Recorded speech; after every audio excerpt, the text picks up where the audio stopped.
kalau kita tidak menikah kan bukan berarti kita tidak mau menikah gitu, karena memang tidak ada undang-undangnya secara agama maupun secara negara, legalitas undang-undang pernikahan waria dengan laki-laki gitu. Nah udah gitu si Pak RT bilang gitu, ini bukan sekarang katanya usaha susah gitu ya gitu. Terus saya bilang gini, memangnya kenapa dengan saya gitu, urusannya dengan usaha gitu, apakah saya membuat sial gitu atau waria membuat sial gitu. Tolong bilangin ya, kalau dia merasa keberatan datang aja ke saya gitu, jangan mengganggu kehidupan saya. Apakah Anda seorang waria sosialita?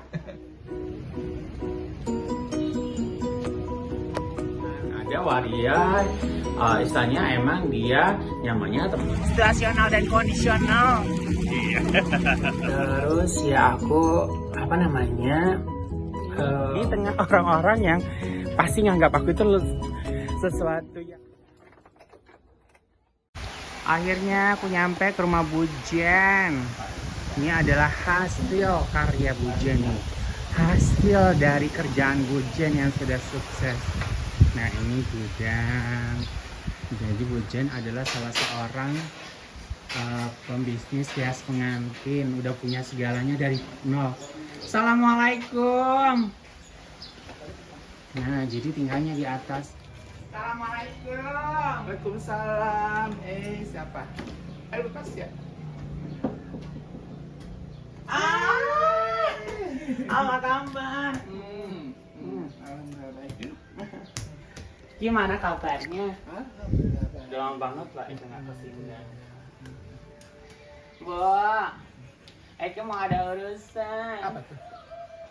Urusannya gini deh, kayaknya masih bersama Budi Cinta. Aku hari ini, tadi kan aku udah janji bahwa aku akan mewawancarai seorang waria yang cerdas dan sukses.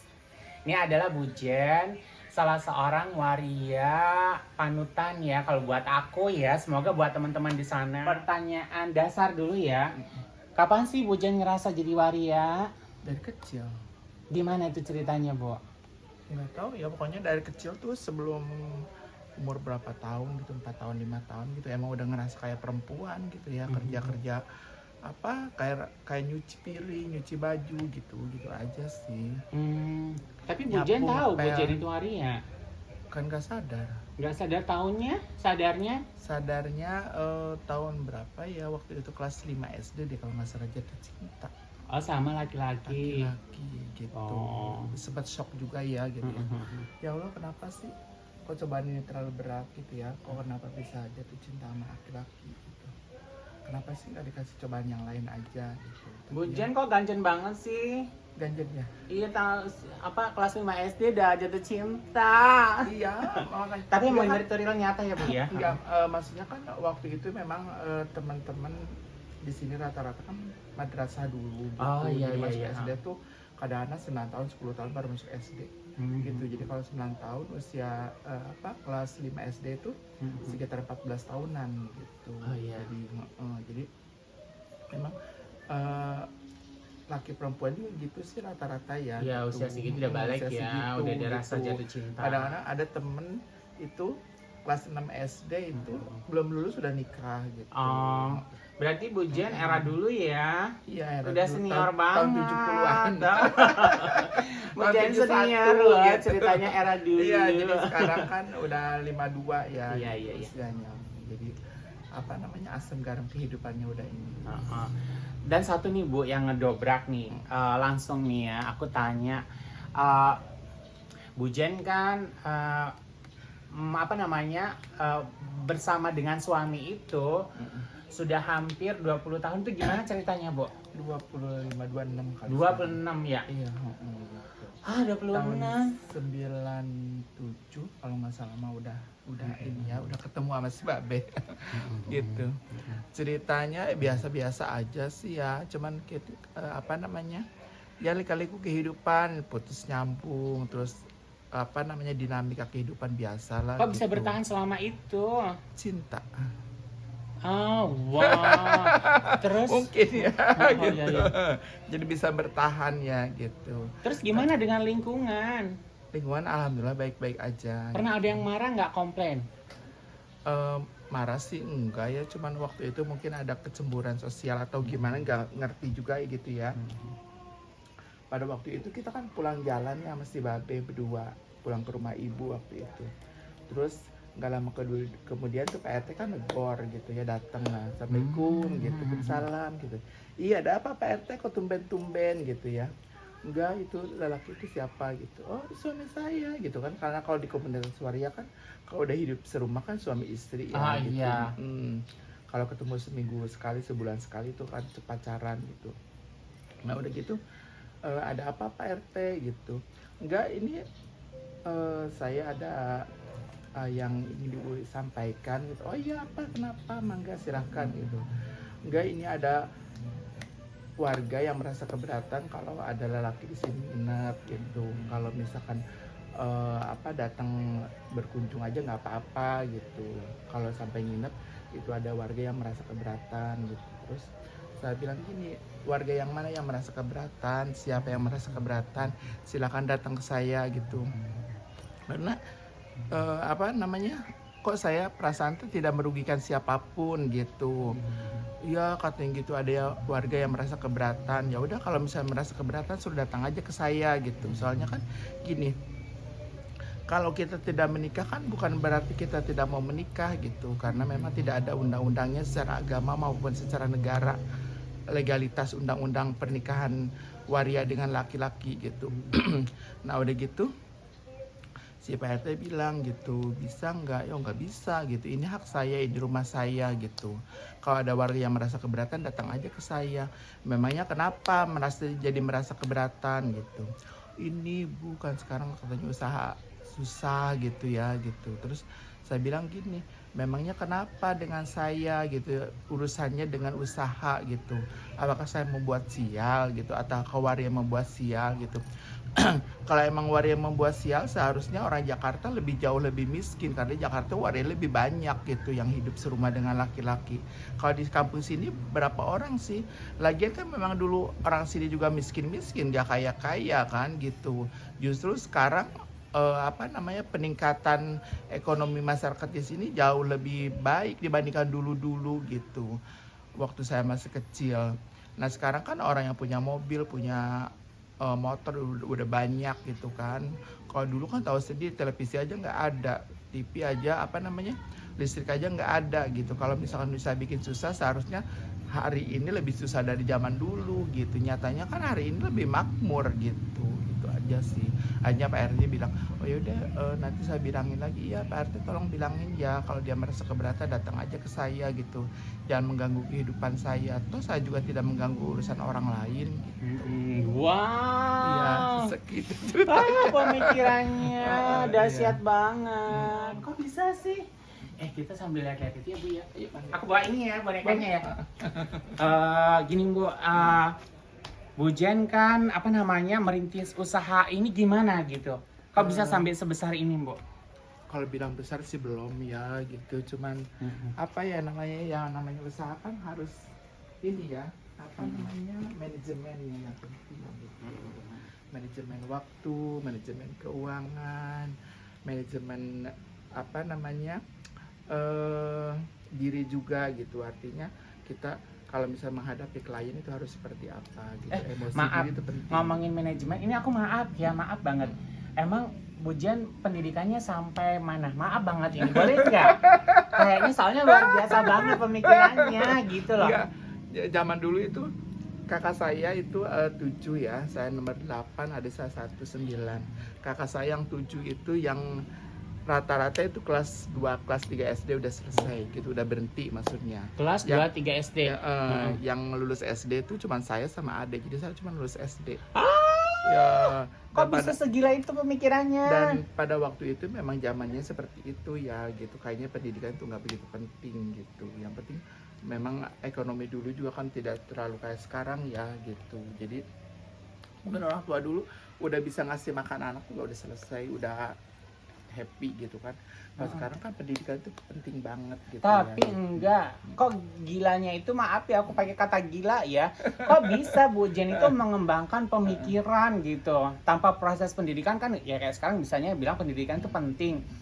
Ternyata Bu Jen kan punya nggak lewat hobi. proses pendidikan. Punya hobi Hobi apa itu? dulu membaca.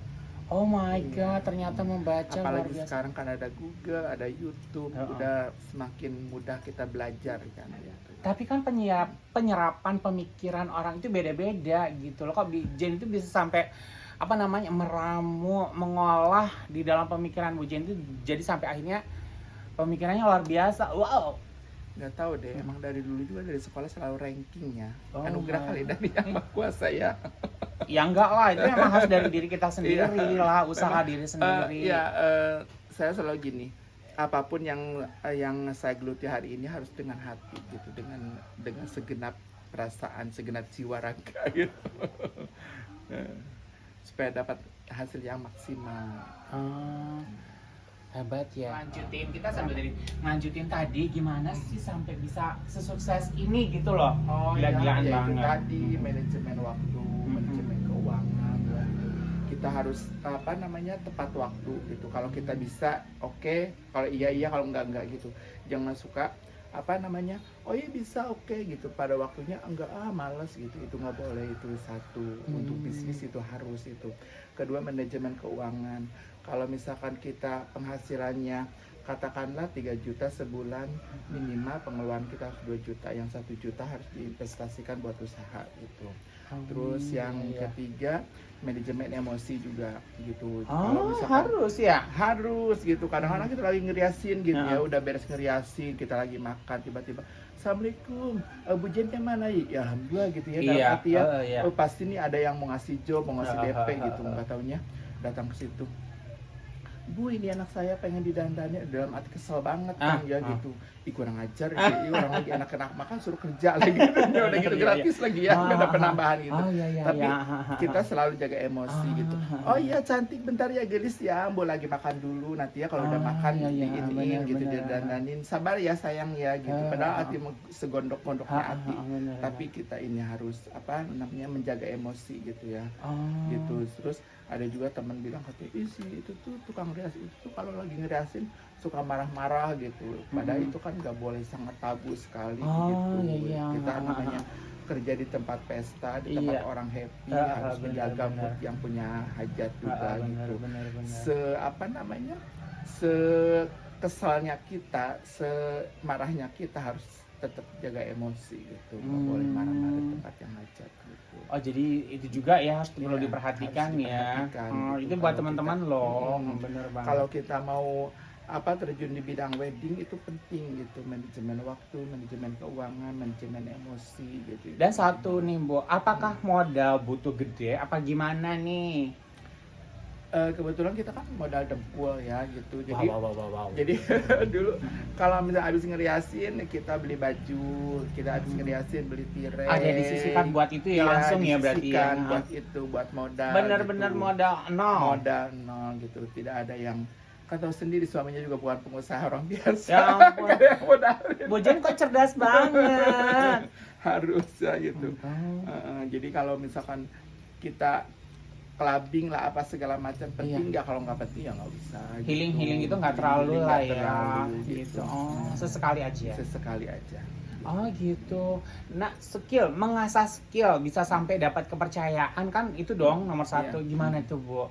Itu kan gini, setiap dekade itu kan pasti ada tren-trennya. Kecil ada Sophia Latjuba, Lilis Karlina, Pamela Anderson gitu kan ya. Kita pelajarin hal seperti itu. Sekarang kan ya kita pelajarin juga. Terus kayak sekarang kan lagi ada Barbie look lah, Arabian look dan sebagainya, itu kan harus dipelajari. Berarti sampai saat ini pun Bu Jen tetap belajar. Harus ya, belajar tetap gitu, ya dengan ikut-ikut seminar gitu kali ya. Pasti.